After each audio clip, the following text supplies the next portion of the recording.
दिवस रूपे पालित होउछि सारा ओडिसा रे। केवल ओडिसा रे ता सीमित नाही, भारत वर्ष रे विभिन्न प्रांतर भी होउछि।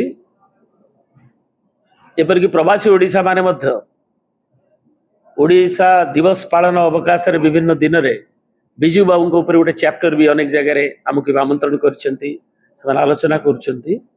आज कॉन्स्टिट्यूशन क्लब रे नुआ दिल्ली रे मध्य सांसद माने एवं जो माने बिजू बाबू शुभेच्छु श्रद्धालु ये देश प्रेमिकर से आज पालन कर श्रद्धांजलि दि जाउछि।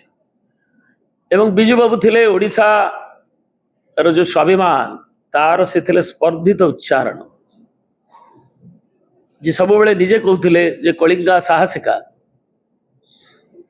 खारबलर जाति कपिलेन्द्र देवर जाति उत्कल गौरव मधुसूदन दास जाति विंश शताब्दी रे एवं ताकू अगस्त विप्लवर योद्धा स्वतंत्रता संग्राम महानायक अन्य देशर स्वतंत्रता संग्राम अंशग्रहण कर बिजू बाबू थे विरल भारतीय जे कि इंडोनेशिया 29 वर्ष तले 28 वर्ष तले 97 मसीह जो तिरोधान है से तीनोटी देशर जातीय पताका सम्मान जन इंडोनेशिया रशिया एवं भारत।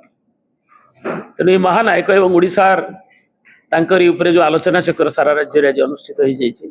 उपरओली भी केते जगह अनुष्ठित होउछि जो थरे कि बिजू बाबू देश प्रेम जार पटांतर ने बिजू बाबू देश प्रेम ओडिशा अवदान रे तांकर अवदान जे कि ओडिशा विकास आधुनिक ओडिशार विकास मुख्य स्थपति थिले तांकू आज पालन करा जाइछि। एवं हमर भुवनेश्वर कहिबे भुवनेश्वर सभापति अछंती तांकर आनुकूल्य रे हम उत्तर मध्य विधायक एवं कॉर्पोरेटर मेयर मान उपस्थित रे नागरिक मान उपस्थित रे विभिन्न साहिर आमर पालन करा जाइछि। से विषय श्री पंडा उल्लेख करेंगे।